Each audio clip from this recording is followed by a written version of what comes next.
ओम नमः शिवाय। जय श्री कृष्ण। नमस्कार दोस्तों, आइए सुनते हैं शिव महाप्राण की कथा। दोस्तों, इस कथा में हम श्रवण करेंगे शिव महाप्राण के पहले खंड के 5वें अध्याय की कथा। आप सभी भक्तजन इस कथा को श्रद्धा पूर्वक मन लगाकर सुने। भगवान शिव जी आप सभी की मनोकामना पूर्ण करेंगे और आप सभी के कष्टों को हर लेंगे। बोलो शिव शंकर भगवान की जय। ब्रह्मा जी ने कहा, हे नारद, अब मैं तुमसे उस सृष्टि का वर्णन करता हूँ जो समागम से उत्पन्न होती है। यद्यपि मैंने अनेक प्रयत्न किए परंतु मुझे दृढ़ शक्ति की प्राप्ति नहीं हुई। यह देखकर मैंने अपनी संपूर्ण इंद्रियों को बस में करके भगवान सदाशिव की पुनः पूजा की, क्योंकि उनकी प्रसन्नता के बिना कोई भी कार्य पूरा नहीं होता है। शिव जी ने इस पूजा से प्रसन्न होकर पुनः दर्शन दिया। उस समय उनका शरीर अर्धांगी था, अर्थात उनके दाहिने ओर आधे भाग में तो सदाशिव का पुरुष शरीर था और बाईं ओर आधे भाग में महारानी जगदम्बा का स्त्री रूप था। आधे मस्तक पर जटाएं थीं और आधे पर घुंघराले सुंदर केश थे। एक ओर ललाट पर त्रिपुंड लगा हुआ था और दूसरी ओर बिंदी चमक रही थी। एक ओर डमरू की ध्वनि थी और दूसरी ओर घुंघरू का मधुर स्वर। हे नारद, भगवान सदाशिव के इस अर्धांगी स्वरूप को देखकर मैं अत्यंत प्रसन्न हुआ और मैंने उन्हें दंडवत करते हुए प्रार्थना की, हे प्रभु, मेरे धन्य भाग हैं जो आपने कृपा कर मुझे अपने दर्शन दिए।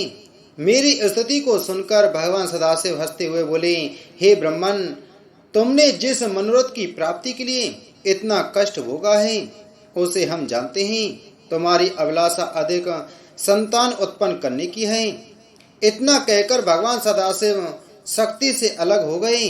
उस समय मैंने शक्ति की महिमा का वर्णन करते हुए कहा, हे महारानी, मैंने आपकी आज्ञा से सृष्टि उत्पन्न करने की चेष्टा की परंतु वह अधिक नहीं बढ़ी।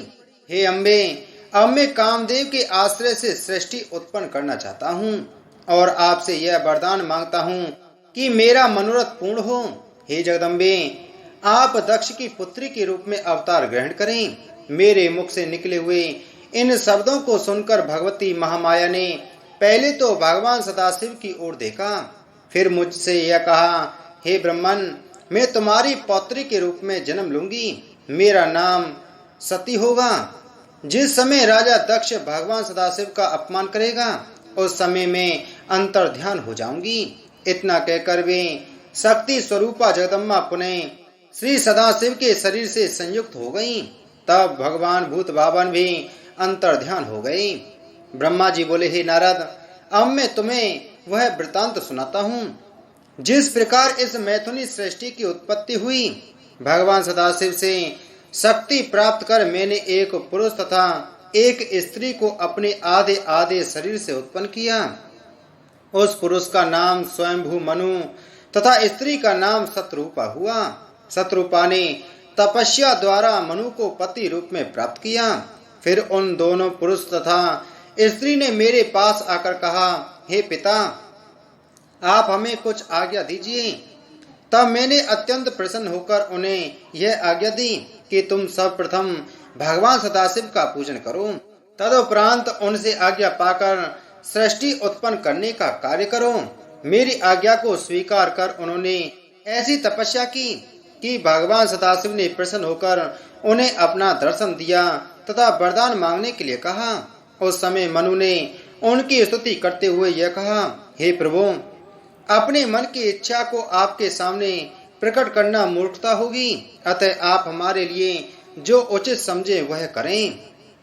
यह सुनकर भगवान त्रिशूल पाणी प्रसन्न होकर बोले, हे मनु, तुम मनुष्य सृष्टि को उत्पन्न करो। उस सृष्टि कार्य में तुम्हें कोई कष्ट न होगा। तुम्हें 3 प्रकार के ऋण चुकाने होंगे, जिन्हें देव ऋण, पितृ ऋण और ऋषि ऋण कहते हैं। इन तीनों ऋणों से और ऋण होने का उपाय विद्या पढ़ना, संतान उत्पन्न करना तथा यज्ञ करना है। इतना कहकर शिव जी अंतर ध्यान हो गए। हे नारद, भगवान सदाशिव से इस प्रकार वरदान प्राप्त कर मनु तथा शत्रुपा मेरे समीप लौट आए। और मुझे सब वृतांत कह सुनाया। उसे सुनकर मैंने भी उनसे कहा, तुम दोनों संतान की उत्पत्ति करो। मेरी आज्ञा पाकर वे दोनों सृष्टि उत्पन्न करने लगे। सर्वप्रथम उन्होंने 2 पुत्र तथा 3 पुत्रियों को उत्पन्न किया। उनमें एक पुत्र प्रियव्रत के नाम से प्रसिद्ध हुआ। उसने गृहस्थ आश्रम में प्रवेश कर श्रेष्ठ धर्म का पालन किया। उसकी संतान भी अत्यंत शीलवान हुई। आगे चलकर उसी के वंश में भगवान श्री कृष्ण चंद्र ने अवतार लिया। मनु के दूसरे पुत्र का नाम उत्तानपाद था। उसके वंश में ध्रुव के समान योगी भक्त का जन्म हुआ। मनु की पहली पुत्री का नाम अनुमति था। उसका विवाह मेरे पुत्र रुचि नामक मुनि के साथ हुआ था। वह पुत्र मुझे अत्यंत प्रिय था। उसके द्वारा यज्ञ और दीक्षा नामक 2 संतानों की उत्पत्ति हुई। मनु की दूसरी इस पुत्री का नाम देवहूति था। उसका विवाह कर्दम मुनि के साथ हुआ था। उसके घर से भगवान कपिल देव ने जन्म लिया। कर्दम मुनि के कला, अनुसुईया, श्रद्धा, निर्वचा, कर्मागति, शांति, अरुंधति, ख्याति, वैरति तथा बृहति नामक 10 कन्याएं भी हुईं। इनमें से 9 कन्याएं मारीच, अत्रि, अंगिरस, पुलस्त, पुलह, क्रतु, भृगु, वशिष्ठ तथा अर्थवर्ण नामक 9 ऋषियों को ब्याही गईं। मनु की तीसरी पुत्री का नाम प्रसूति था। उसका विवाह दक्ष के साथ हुआ। उन दोनों से 60 कन्याएं उत्पन्न हुई। उनमें से दक्ष ने 10 कन्याओं का विवाह धर्मराज के साथ कर दिया। 27 कन्याएं चंद्रमा को दी तथा 13 कन्याएं कश्यप को, 4 कन्याएं ताक्ष को एवं भूत, अंगिरस तथा कृषासु को 2-2 कन्याएं ब्याह दी। उन सबसे बहुत अधिक संतानों की उत्पत्ति हुई। उसी के कुल में हमने विष्णु जी ने तथा शिव जी ने जन्म लिया।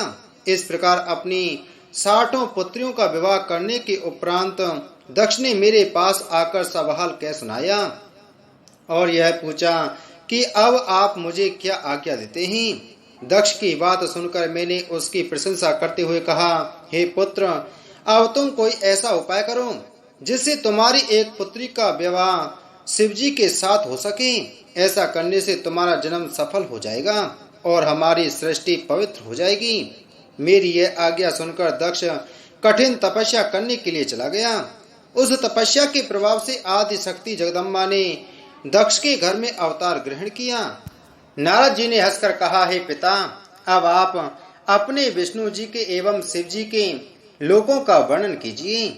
यह सुनकर ब्रह्मा जी भगवान सदाशिव का ध्यान धरकर बोले, हे पुत्र, मेरे लोक का नाम सत्य लोक है। इसके ऊपर विष्णु जी तथा शिव जी के लोक हैं, जिन्हें वेद तथा प्राण परम धाम कहकर पुकारते हैं। सत्य लोक के ऊपर वैकुंठ लोक है। वह 16 करोड़ योजन की परिधि में चौकोर बसा हुआ है। उसमें रत्नों के भरे हुए स्वर्ण मंदिर, बाग, उपवन तथा कुएं आदि सर्वत्र सुशोभित हैं। इसको स्वर्ग भी कहा जाता है।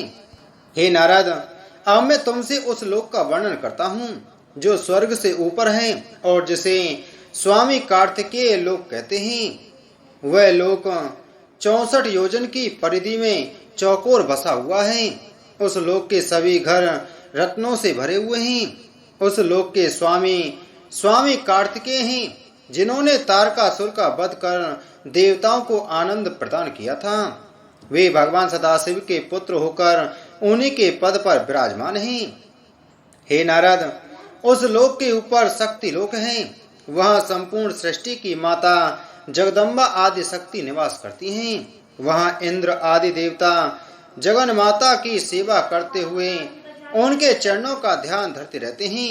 हे पुत्र, तुम्हें यह जान लेना चाहिए कि इस सृष्टि के संपूर्ण प्राणी उन आदि शक्ति की कृपा से ही ठहरे हुए हैं। वे जगदम्बा भगवान की अर्धांगिनी हैं।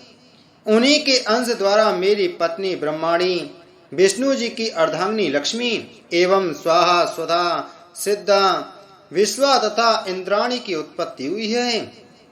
वह शक्ति लोक भली भांति सजा हुआ है। हे नारद, शक्ति लोक के ऊपर शिवलोक है। वहाँ किसी को चिंता और मोह नहीं व्यापते हैं। जिस स्थान पर भगवान सदाशिव का सिंहासन है, वह स्थान परम मनोहर है। शिव जी के बैठने का सिंहासन रत्नों से जड़ा हुआ है। उसके पास ही शिव जी के तथा भगवती आदि शक्ति के अनेक निवास एवं विहार स्थल बने हुए हैं। उस शिवलोक का विस्तार 256 करोड़ योजन है। उस लोक के बीचों बीच अत्यंत सुंदर, पवित्र तथा सब प्रकार की चिंताओं को नष्ट करने वाला भूत भावन का मोक्ष निवास स्थल बना हुआ है। उन त्रिशूल पानी शिव जी द्वारा ही मेरी, विष्णु जी की तथा रुद्र की उत्पत्ति हुई है। वे सबके स्वामी, स्वाधीन तथा एक रूप हैं। उसी शिवलोक में शिव जी की श्रेष्ठ गौशाला बनी हुई है, जिसे गौलोक कहकर पुकारा जाता है। उसके स्वामी श्री कृष्ण जी तथा श्री राधिका जी हैं। सूत जी कहते हैं, हे ऋषियों, ब्रह्मा जी के वचन सुनकर नारद जी अत्यंत प्रसन्न हो प्रेम एवं सुख रूपी समुद्र में गोते लगाने लगे। फिर प्रेम पूर्वक इस प्रकार बोले, हे ब्रह्मा जी, आपने जो शिवलोक को सर्वोच्च स्थान देकर उसका वर्णन किया, उसे सुनकर मुझे बहुत प्रसन्नता हुई है, परंतु मेरे मन में एक संदेह उत्पन्न हुआ है। मैंने सुना था कि शिवजी का स्थान कैलाश पर्वत पर है तथा जो शिवपुरी में जाता है उसे कैलाश की प्राप्ति होती है, ना कि किसी अन्य स्थान की। इसलिए आप मुझे यह बताइए कि जो शिवजी कैलाश में निवास करते हैं, क्या वे वही शिवजी हैं जिनका कि आप वर्णन करते हैं अथवा कोई दूसरे हैं? नारद जी का यह प्रश्न सुनकर ब्रह्मा जी बोले, हे नारद, अब मैं तुम्हें सब हाल विस्तार पूर्वक बताता हूँ। जो परम ब्रह्म सगुण रूप शंकर हैं और उनकी इच्छा से शक्ति द्वारा शिवानी हुई, वे ही ब्रह्म शिव अपनी शक्ति द्वारा संसार की सृष्टि करते हैं। मैं उनके लोक काशी, ब्रह्मपुर तथा आनंद वन का वर्णन कर चुका हूँ। अब अपनी शंका का समाधान सुनो। जब मैं शिवजी की आज्ञानुसार सृष्टि उत्पन्न कर चुका, तब मैंने उन महाप्रभु से प्रार्थना की कि हे प्रभु, अब आप भी सगुण रूप अंगीकार करके आइए। यह सुनकर शिवजी बोले, हे ब्रह्मा, हम नियत समय पर अवश्य ही आएंगे। जिस प्रकार तुम हमारे नाम आदि देखते हो तथा जैसे हम हैं, वह सब अपने अवतार में प्रकट करेंगे। शिवजी यह कहकर अंतर्ध्यान हो गए। इसके पश्चात शिवजी निश्चित समय पर प्रकट होकर मेरी इच्छा की पूर्ति के लिए कैलाश पर्वत पर उपस्थित हुए तथा गौरी जी को अपने से पृथक करके स्वयं कठिन तपस्या करते हुए त्रैलोक्य का पालन करने लगे। अब मैं उस कथा का विस्तार से वर्णन करता हूँ, जिस कारण शिवजी कैलाश पर्वत पर आए। जिस कथा का अब मैं वर्णन करता हूँ वह कल्प वेद के कारण दूसरे प्रकार से है। अर्थात मैंने शिवजी की आज्ञा अनुसार संसार को उपजाया और 14 लोक, उपलोक, द्रुपदपुरी एवं कपिला को, जिन्हें देखने से मन प्रसन्न होता है तथा जहाँ काली मृत्यु रूप से बैठी हैं, प्रकट किया। पाप नाशनी गंगा के तट पर पापों को हरने वाला कपिल मुनि का पवित्र आश्रम था। उसी स्थान पर यज्ञदत्त नाम के एक ब्राह्मण का जन्म हुआ। यज्ञदत्त यज्ञ शास्त्र में बहुत ही योग्य था। उसको वहां के राजा ने बहुत सा धन दिया।